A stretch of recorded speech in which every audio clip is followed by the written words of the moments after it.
Pues como quieras. Estamos. Vale, pues lo primero que quería que me dijera es qué valoración hace del acuerdo europeo que se acaba de alcanzar y dónde cree que debería invertir España los fondos que le corresponden. Bueno, yo la valoración que hago del acuerdo es enormemente positiva, ¿no? Al final ha habido un consenso en Europa, un consenso de solidaridad, y yo creo que eso es enormemente positivo para la Unión Europea y muy especialmente para los países que más mal estamos después de esta pandemia, ¿no? Y especialmente para España. O sea que mi valoración no puede ser más positiva. Creo que va a haber una especie como de mm, eh, no condicionalidad, pero sí una condicionalidad inversa, que va a obligar a también pues a tener regulaciones muy pragmáticas en muchos temas. Creo que eso no es malo, no lo veo como algo negativo, lo veo como algo positivo.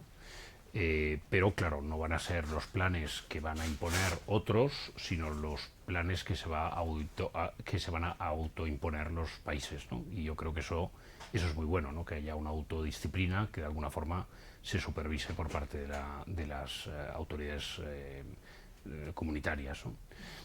¿Dónde se tendrían que invertir los fondos? Bueno, yo creo que vamos a tener una deuda que la vamos a contraer por hasta el año 2030 y pico, y creo que es muy importante tener en cuenta que nuestros hijos y en parte nietos pues la van a tener que pagar, ¿no? Con lo cual hay que pensar en términos españoles, ¿no? Que estas inversiones no solamente tienen que servir pues para ayudar a la gente que lo está pasando mal, ayudar al tejido productivo para que no quiebren empresas, pero sobre todo para poner el país en el estado donde tendría que estar, ¿no? A nivel de competitividad, digitalización, todo lo que tiene que ver. Ahora se presentará la agenda creo que se llama 2025 esta semana, ¿no? Creo que es muy importante pues, que el país se digitalice, que las empresas tengan una mayor capacidad competitiva para competir en los mercados internacionales.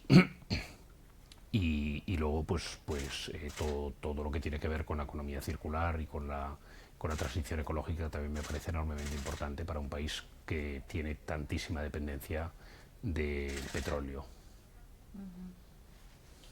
¿Qué opinión cree que tienen las empresas estadounidenses de la gestión que ha hecho el gobierno español de la crisis económica derivada de todo el tema sanitario, la pandemia? Yo las declaraciones que he hecho en este sentido siempre han sido en el mismo sentido, ¿no? Es decir, siempre se pueden hacer las cosas mejor, también se pueden hacer peor.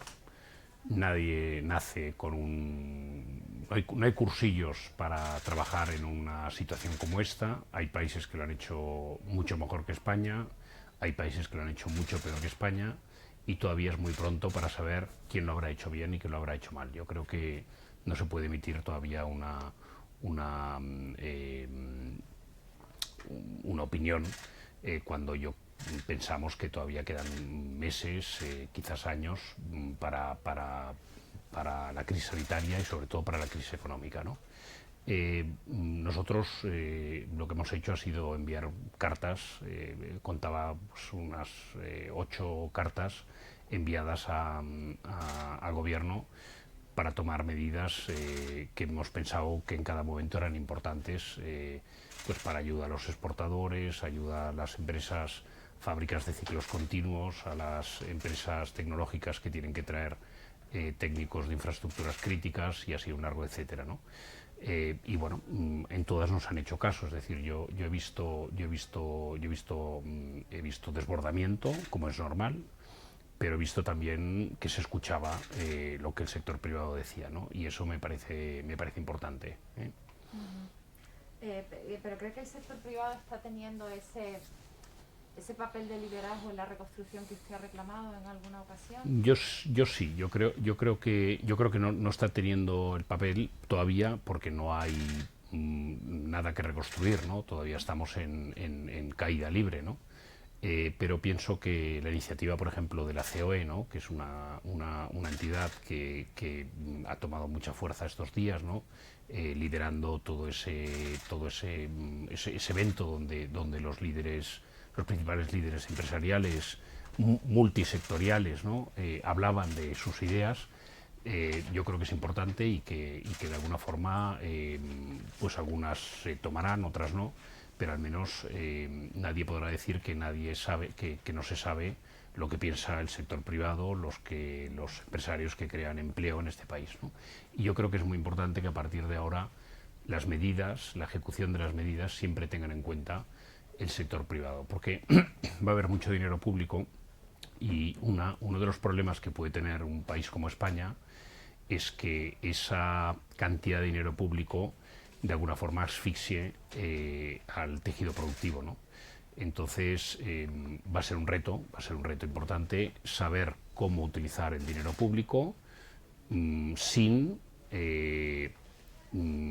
que lo público termine ahogando a lo privado, ¿no? ¿Cree que ha frustrado esta crisis o las decisiones que ha tomado el gobierno para paliarla proyectos de inversión de empresas de Estados Unidos en España? Sí, seguramente hay un montón de proyectos que se han quedado paralizados, no solamente en España, sino en todo el mundo, en Estados Unidos también. Sectores enteros de actividad que van a sufrir, empresas que van a desaparecer, sectores que van a desaparecer, sectores que se van a hacer muchísimo más fuertes. Esto es un cambio de paradigma total, ¿no? Nadie podía prever esto. Yo recuerdo este año en Davos se hablaba de todos los riesgos habidos y por haber, y yo recuerdo que pregunté a alguien cómo es que no hay gente que venga de China, ¿no? Que siempre hay muchos chinos en Davos, ¿no? Y alguien me dijo, no, se ve que hay una especie como de virus y han preferido no viajar este año a Europa, ¿no? Bueno, pues nadie se podía imaginar que ese virus por el cual los chinos no habían venido a Davos pues iba a causar que todos los riesgos que se analizaron o que se estaban analizando durante los últimos 5 o 10 años en todos los think tanks mundiales, pues sería un riesgo que causaría un cambio tan grande de todos los paradigmas económicos y sociales, ¿no? Y eso es donde estamos. ¿Y habla de sectores de inversión que podrían desaparecer, como por ejemplo? No, yo creo que hay sectores que van a sufrir mucho. A ver, todo el tema del turismo, los viajes de trabajo, ¿no?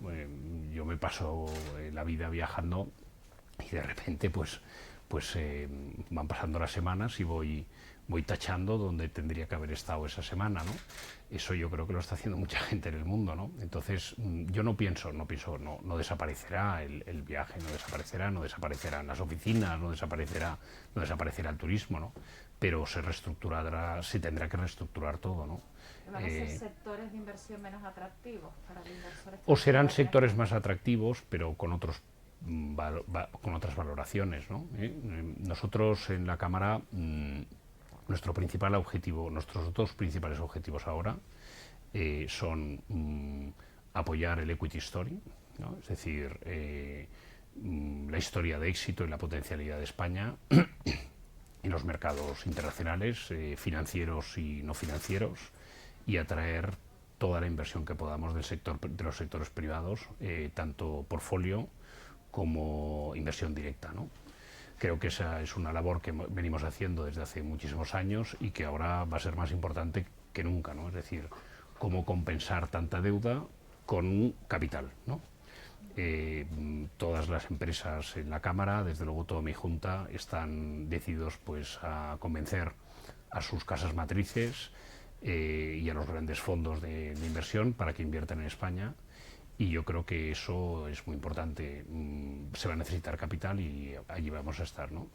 Y por otro lado, vamos a estar pues para que haya mucho pragmatismo en las regulaciones, ¿no? La ideología está muy bien, pero en estos momentos la principal ideología es que el país salga para adelante, que la gente se ponga a trabajar y que las empresas no quiebren, ¿no? Entonces pensamos que es el momento del pragmatismo, ¿no? Sí. Y en ese sentido, ¿qué opina de los planes del gobierno de mantener la subida de impuestos a grandes empresas que tenía anunciada? Nosotros estamos muy en contra de pensar ahora en figuras impositivas, ¿no? Estamos en contra de nuevas figuras impositivas, estamos en contra claramente de la tasa Google y estamos en contra de la tasa Tobin, entre otras cosas porque pensamos que no es el momento de establecer nuevos tributos que van a disromper el mercado más de lo que está, ¿no? Luego pues habrá que hacer un ajuste de gastos y de ingresos, ¿no? Pero ahora es el momento de planificar y de pensar bien qué país queremos para el futuro y dónde hay que invertir, ¿no? Y luego ya pensaremos cómo se tiene que pagar, ¿eh? Y sobre todo creo que es más importante pensar en cómo articular el gasto que en cómo obtener más impuestos, ¿no? Porque si empezamos a incrementar los impuestos, sobre todo los impuestos directos, ¿no? O tasas nuevas, ¿no? Que no existían antes, lo que vamos a hacer es deprimir más la inversión y vamos a hacer que la gente pues no apueste por el país, ¿no? En un momento que se necesita que todo el mundo pues esté apostando por el país, invirtiendo en el país, ¿no? La previsión, de hecho, es que en enero de 2021 se aplique ya el impuesto digital, que está ahora mismo en trámite parlamentario. ¿Cree que cuando entre en vigor Estados Unidos, la administración estadounidense, finalmente aplicará sanciones a España? Yo pienso que yo lo he dicho muchas veces, lo he hablado con responsables políticos, ¿no? Este tipo de imposiciones hay que hacerlas a nivel global, ¿no? En el ámbito más amplio posible. Si no puede ser a nivel global, pues que sea a nivel de la OCDE, y si no puede ser a nivel de la OCDE, que sea de la Unión Europea, ¿no? Pero el ingreso que se puede obtener de este impuesto no queda compensado con el daño que se puede producir en las relaciones bilaterales en un momento donde el comercio y las políticas arancelarias tienen un peso muy específico en la forma de hacer valer unas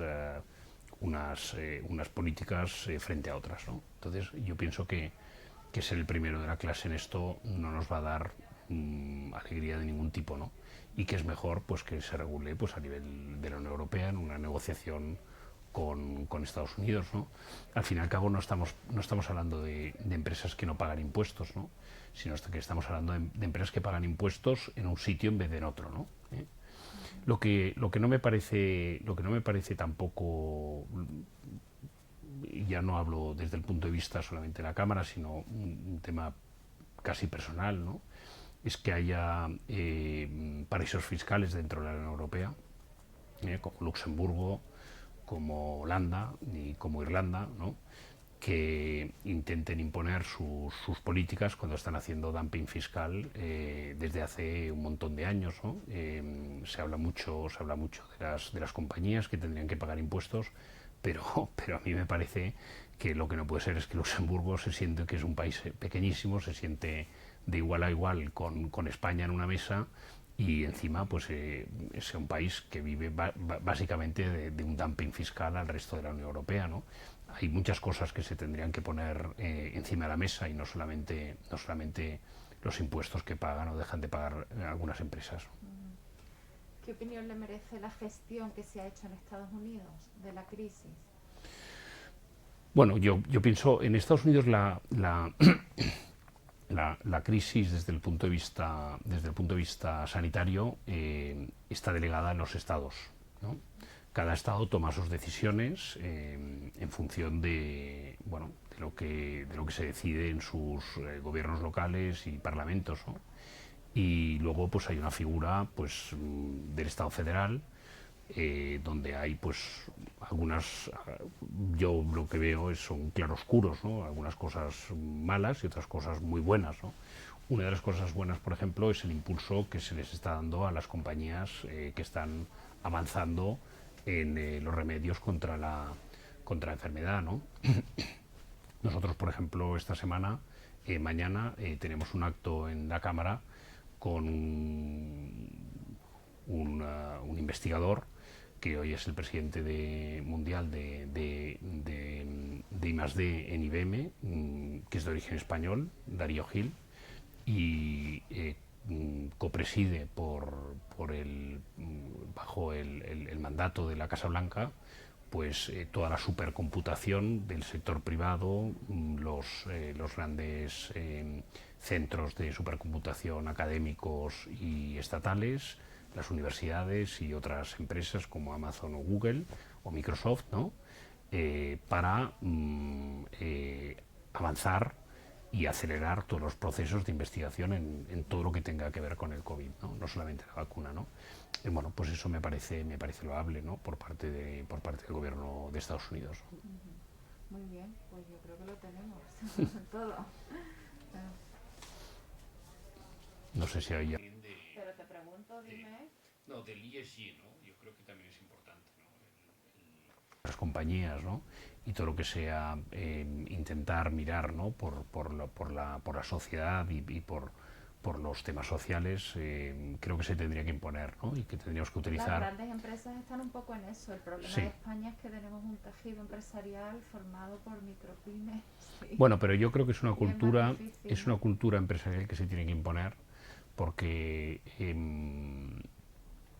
esa cultura es la que va a permitir que las empresas tengan menos miedo, pues también a capitalizarse, a hacerse fuertes desde el punto de vista financiero y a salir fuera a los mercados internacionales, ¿no? Y está ligado en cierta medida con lo que tú dices, ¿no? El tema de las microempresas que no acaban de crecer porque no salen fuera, ¿no? Y porque están muy poco capitalizadas, ¿no? Sí, sí. Sí, que prefieren no crecer, porque les crea unas servidumbres que no están dispuestas. Es más fácil ser pequeñito que... Es más fácil quedarse pequeño. Es así, yo es que veo que no cambia. Aquí, no sé. Dar la vuelta a la economía y hacer una economía mucho más sólida y potente, ¿no? Sí. Vamos a ver. Sí, ahora sí. Ahora solamente lo único que hace falta es planificar gastarlo bien. y pensar dónde se pone. Bueno, está superado, no sé si está superado, porque luego siempre volvemos a caer en las mismas cosas, pero eso ya se demostró en la anterior crisis, que era tirar. Todo lo que sea falta de control. Otra de las cosas que nosotros estamos abogando es que haya estabilidad en el sistema, ¿no? Estabilidad en el sistema territorial, ¿no? Creemos que es muy importante que es territorial, ¿no? ¿Y qué opinas de lo del rey emérito? Es corrupción, pero es muy fuerte. No se puede explicar. Sí, sí.